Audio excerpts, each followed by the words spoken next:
आप में से कितने दोस्त मस्जिद नबी गए हुए हैं, जरा हाथ खड़ा करें जो गए हुए हैं। जज़ाकल्लाह। अब मैं जुमला कह रहा हूं, आप समझेंगे, जो न समझे उन्हें बताना। जब बंदा बाबे बिलाल पे पहुंचता है, बाबे बिलाल तो आपने देखा होगा गेट नंबर 40, यानी बाबे जिब्राइल के साथ जो मस्जिद नबी की नई तौसीए से बाबे बिलाल कहते हैं। बाबे बिलाल पे आप आए ना, बाबे बिलाल से 4 सतून क्रॉस करे, 5वें से लेकर 7वें सतून तक जो मस्जिद नबी है, ये वो जगह है जो हजरत मौलाना हुसैन अहमद मदनी रहमतुल्लाह अलैह का घर था, फिर हजरत शेख ज़करिया को मिला, आज इन्हीं का घर मस्जिद नबी का हिस्सा बन चुका। ये हजरत मदनी रहमतुल्लाह अलैह जहां दर्श देते थे, जहां रिहायश फरमाते थे, और इधर हजरत शेख ज़करिया रहमतुल्लाह अलैह रहते थे। और अल्लाह ने उलमाए देवबंद से क्या खिदमत सर अंजाम दिया यार। मैं एक बात मजीद कहता हूं, ये जब मस्जिद नबी की तोसी हो रही थी, उस वक्त शाह फहद ये मदीना तैयबा के गवर्नर थे, उस वक्त ये खादिम उल हरमैन नहीं थे। तो मस्जिद नबी की तोसी के वक्त तवज्जो रखना, जो गए हैं वो समझेंगे। ये जो गेट नंबर 7 से हम दाखिल होते हैं, शारे बाबुस्सलाम से, बाबुस्सलाम की तरफ आने के लिए ये जो पहले गेट है, अभी सलाम के दरवाजे से पहले, ये जगह की तोसी शाफात की गवर्नरी के दौर में हुई है। ये मैं 1980 के लगभग की बात कर रहा हूं।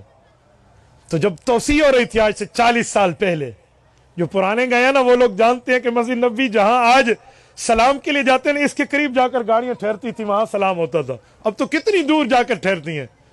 तो ये तोसी जब हुई, जमीन बढ़ाई गई, तो एक मसला पेश हो गया। अल्लाह अकबर, एक अजीम मसला जो मैं बात कर रहा हूं ना, आपके DI खान की एक शख्सियत भी आंखों देखी इस बात की गवाह है। हजरत मौलाना कारी खलील अहमद सिराज दामत बरकातुहू, इनने आंखों से मंजर देखा है। आप उनसे पूछ लेना, मैं तो पढ़कर बात कर रहा हूं, आप इनसे सुन लेना। जब मस्जिद नबी की इस जगह की तोसी की बारी आई तो एक अजीब मसला पेश हुआ। वो क्या कि यहाँ हजरत अब्दुल्ला की कब्र है, हुजूर पाक के अब्बा जान रजी अल्लाह अन्हु, हजरत अब्दुल्ला की कब्र। क्योंकि हजरत अब्दुल्ला मक्की है, लेकिन ससुराल आए हुए थे, हजरत अम्मा आमना मदनी है ना, तो इधर इनकी वफात हुई, यहाँ कब्र बनी। हुजूर पाक के दौर में से कहते थे उतैमा बनी नज्जार, तबकात इब्न साद जिल्द अव्वल सफ़ा 60 में इमाम इब्न साद अल मुतवफ़्फ़ा 230 हिजरी ने ये रिवायत इब्न अब्बास के वास्ते से लिखी है। उतैमा बनी नज्जार, यहां अल्लाह के रसूल के वालिद मोहतरम की कब्र है। और अम्मा आमिना रजी अल्लाह अन्हा अल्लाह के नबी को लेकर आई थी ना 6 साल की उम्र में अपने ननिहाल, तो अपने अब्बू की कब्र पे भी लाई थी, जिसकी वापसी पे अबवा में अम्मा आमना का इंतकाल हुआ।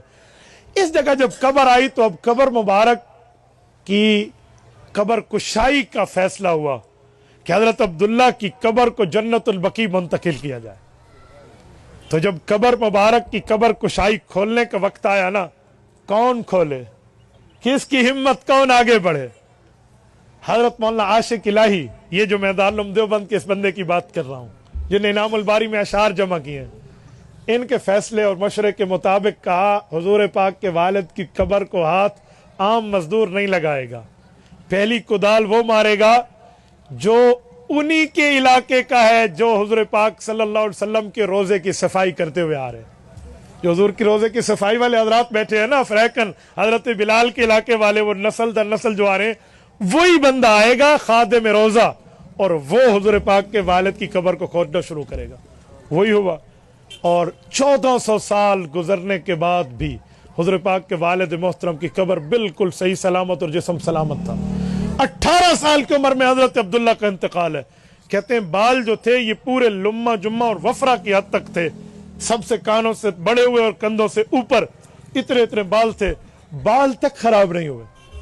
और जिस्म अक़दस को उठाया गया।